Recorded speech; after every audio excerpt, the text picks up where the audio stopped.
O que eu faria se eu começasse a trabalhar com design gráfico hoje, em 2025? Primeiramente, deixa eu me apresentar. Sou Diógenes, trabalho com design gráfico há mais de 13 anos. Tenho duas agências. Uma que chama MPC, Marketing para Cartórios. O nome já é bem sugestivo, a gente atende somente cartórios. E tem a The Rocket, ou The Rocket, se você quiser falar de uma forma mais abrasileirada. Essas duas marcas somam mais de 200 clientes mensalistas, espalhados pelo Brasil. E nós temos uma equipe com 40 pessoas. Então nós testamos vários modelos de negócio até chegar no modelo que estamos hoje e deu muito certo. Só que antes de começar, eu trabalhei muito tempo como freelancer. Inclusive, a gente atende cartórios porque eu trabalhei num tabelionato durante 8 anos da minha vida. E enquanto eu trabalhava no tabelionato e trabalhava como freelancer, eu fui criando uma agência, fui desenvolvendo uma cartela de clientes e eu cometi muitos erros. Então eu vou mostrar para vocês o que eu não faria e o que eu faria se eu começasse hoje do zero com o conhecimento que eu tinha.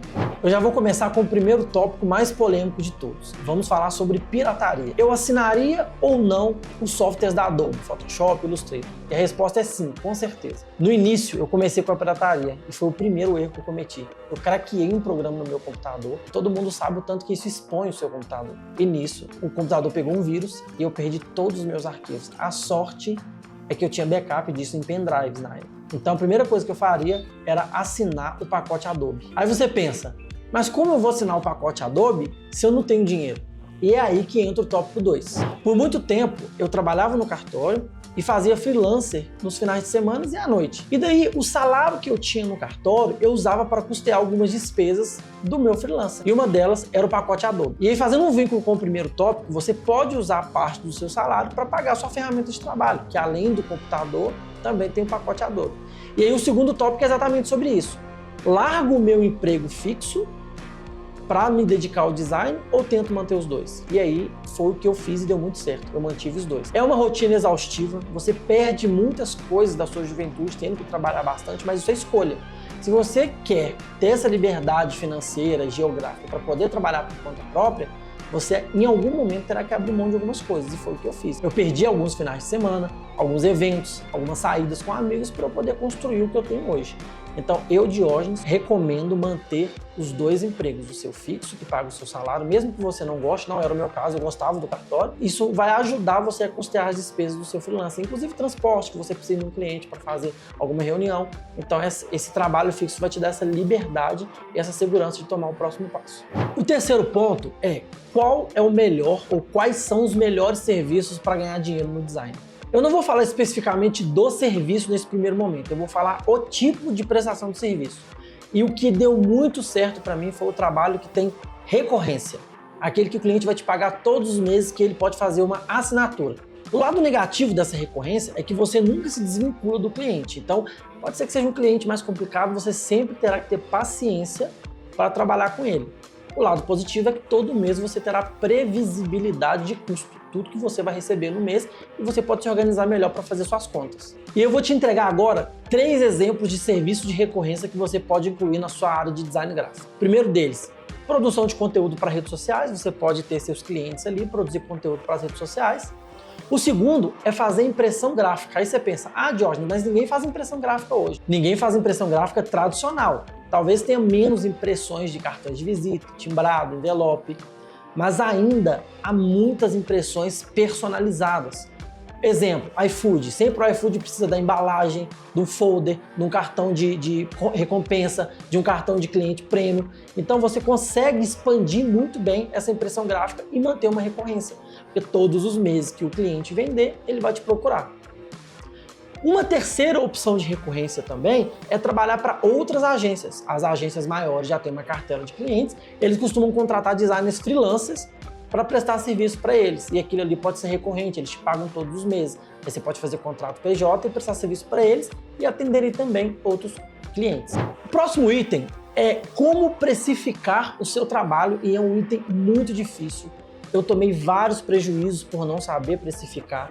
Eu tenho clientes que até hoje eu ainda cobro um preço muito barato por ter colocado esse preço lá atrás e hoje entender que esse preço era muito abaixo. Esse tópico, além de ser polêmico, ele é muito controverso, porque várias pessoas pensam diferente. Então eu vou trazer para vocês a minha percepção sobre precificação. Não adianta você começar achando que você é um grande player no mercado, você precisa adquirir experiência. Então é natural que você abaixe o seu preço.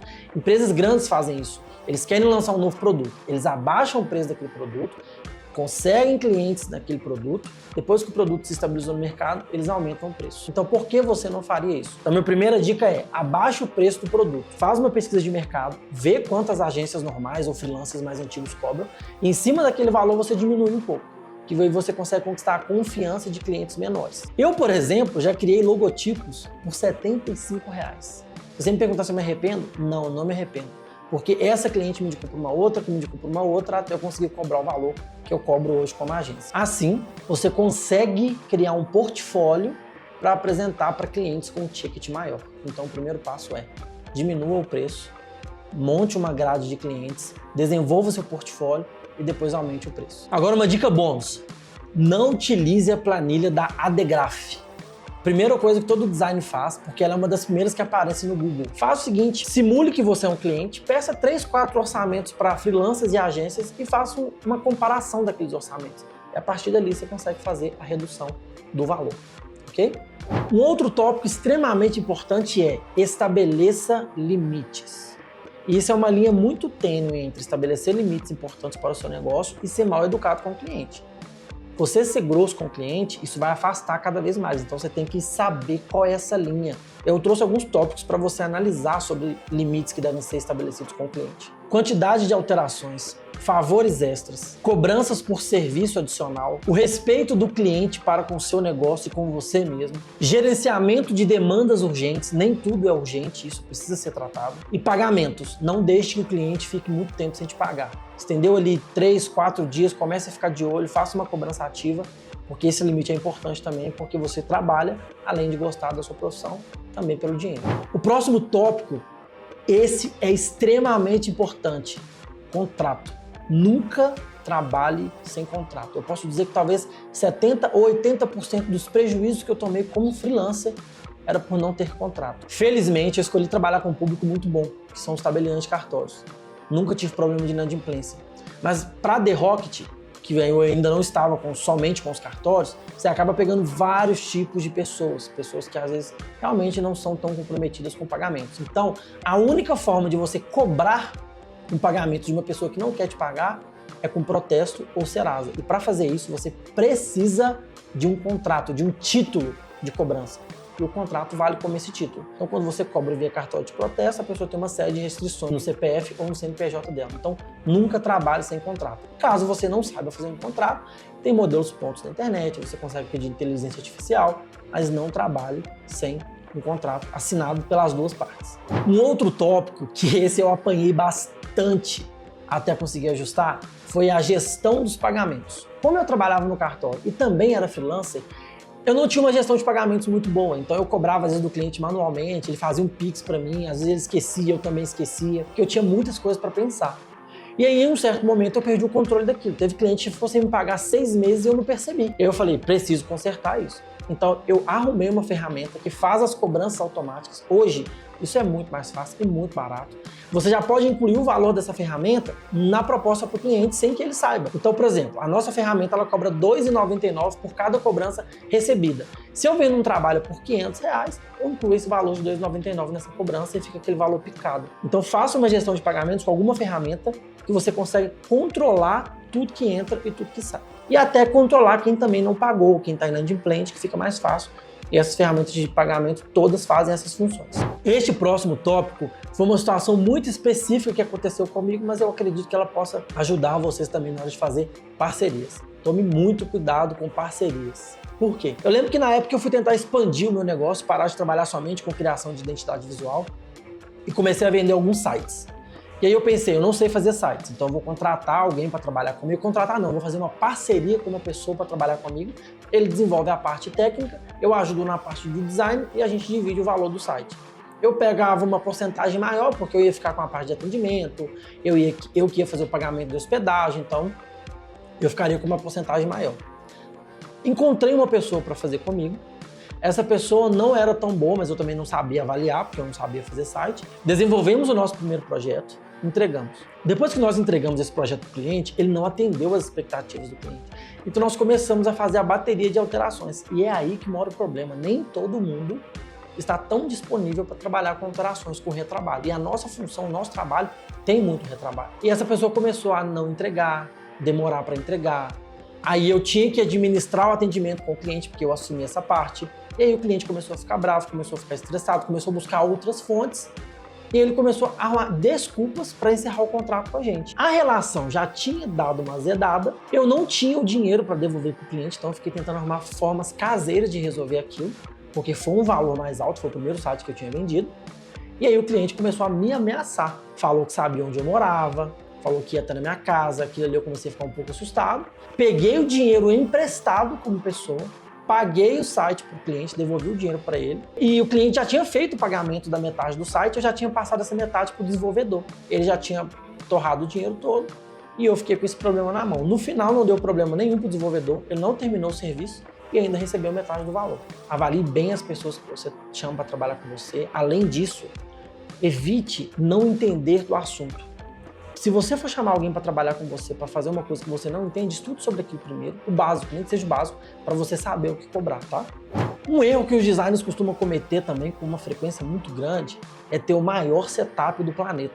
Se você está começando, você não precisa de um super setup, você não precisa de um excelente microfone. Aliás, por que você precisar de um microfone no começo? Talvez, ok, você está produzindo conteúdo, será que você não tem um fone aí mais simples que resolva esse problema? Você não precisa de um computador da NASA, você precisa de um bom computador. Você não precisa do melhor que tem no mercado. E eu sei, gente, é tentador usar LED em tudo. Mas esse LED vai te acrescentar alguma coisa agora? Compre um computador mais simples, um notebook que você possa transportá-lo para qualquer lugar, que seja robusto, que aguente esse transporte. Isso faz mais sentido para você. Nesse primeiro momento, se você não é uma pessoa que é habilidosa com desenho, você precisa de uma mesa digitalizadora para começar a desenhar, você precisa de um iPad para começar a desenhar, vamos no básico. Você precisa de um computador, de um mouse, talvez um monitor maior para que você consiga trabalhar numa área melhor de trabalho. É disso que você precisa. Você precisa alugar um endereço para você trabalhar? Talvez seja bom você começar em casa. Então, cuidado com esses excessos que você comete quando você começa achando que você tem que ter o melhor equipamento. Comece com o que você tem. Meu primeiro computador era horrível. Depois eu fui evoluindo até ter boas máquinas. Um outro ponto extremamente complicado que eu recomendo que vocês tomem cuidado são os grupos de designers. Seja no Facebook, seja no WhatsApp, esses grupos são extremamente tóxicos. O que geralmente acontece nesses grupos? Você às vezes procura emprego e vai nesses grupos, e aí qualquer vaga que você encontrar, todo mundo vai meter o pau falando que paga pouco. Às vezes você quer divulgar uma vaga, às vezes você está do lado já de quem contrata, e aí todo mundo vai falar que você está pagando pouco, ou seja, se você está querendo receber, você está recebendo pouco. Se você está contratando, você está pagando pouco. Às vezes você quer feedback de projetos, você apresenta um projeto lá e você quer feedback daquilo que você fez. Talvez 70% dos comentários são extremamente nocivos e tóxicos. Sai disso. Às vezes o seu projeto realmente precisa de lapidação, mas procure pessoas que são de confiança, pessoas específicas, que vão falar a verdade para você sem serem tóxicas com os seus projetos. Então tome muito cuidado com esses grupos, nem sempre eles são realmente bons para a nossa saúde mental e para a gente evoluir verdadeiramente. Uma outra dica que eu dou é diversifique. Igual eu expliquei que você pode expandir o seu negócio prestando outros serviços de design, procure dentro da sua área outras formas de ganhar dinheiro somente com design gráfico. Tem várias opções, como venda de brindes personalizados, a venda de papelaria, os trabalhos recorrentes. Tem muita gente que contrata designers só para fazer template de sites. Então estude um pouco sobre o Y e sobre o X design, que isso também faz toda a diferença. Não se limite, talvez, a fazer só aquilo no design. Eu só produzo identidade visual. Ok, é muito bom que você seja muito bom em alguma coisa, mas nada impeça de que você procure outras áreas para você conseguir expandir o seu trabalho como um design gráfico e ser um profissional completo. Hoje, como agência, eu consigo oferecer criação de websites, impressão gráfica, produção de conteúdo para rede social, produção de estética e design de sites, porque lá no início eu resolvi estudar sobre isso tudo. E aí hoje eu não desenvolvo um site, eu sei desenvolver, mas eu contrato pessoas que conseguem desenvolver sites para mim, mas eu preciso saber corrigir aquilo. E por ter aprendido lá atrás, por ter diversificado, eu tenho hoje estrutura para conseguir corrigir e ensinar pessoas novas a produzirem novos sites, tudo relacionado à parte de design. Esse próximo tópico, ele costuma ser delicado e muita gente não concorda, mas eu vou falar de uma coisa prática que aconteceu comigo. Preste muita atenção em postura e relacionamento com o cliente. Às vezes, você acha que isso não faz diferença, mas faz. Às vezes, a sua foto no WhatsApp faz o cliente falar com você de uma forma ou de outra. Então, quando o primeiro contato que o cliente fez com você é uma foto sua com o cachorro, uma foto sua com a sua esposa e seu filho, uma foto sua com sua namorada. Isso é ruim, isso não passa um ar profissional. Aí você pensa, Jorge, mas eu quero passar um ar humanizado. Gente, humanização é diferente de sem profissionalismo, de falta de profissionalismo. Eu vou explicar na prática como você pode consertar esse tópico, por exemplo, foto de WhatsApp. Se você quiser humanizar, você coloca uma foto sua, ao invés de colocar o logotipo que você fez para você. E as duas formas são profissionais, a diferença é a forma da foto que você escolhe. Tome muito cuidado com isso, com a forma que você se apresente para o seu cliente. Por exemplo, o cliente deu bom dia, ele nunca conversou com você. Lembre de dar bom dia para ele de volta, isso faz diferença para ele, isso diminui o atrito de relacionamento. Evite usar gírias, evite usar expressões que talvez só o seu grupinho usa.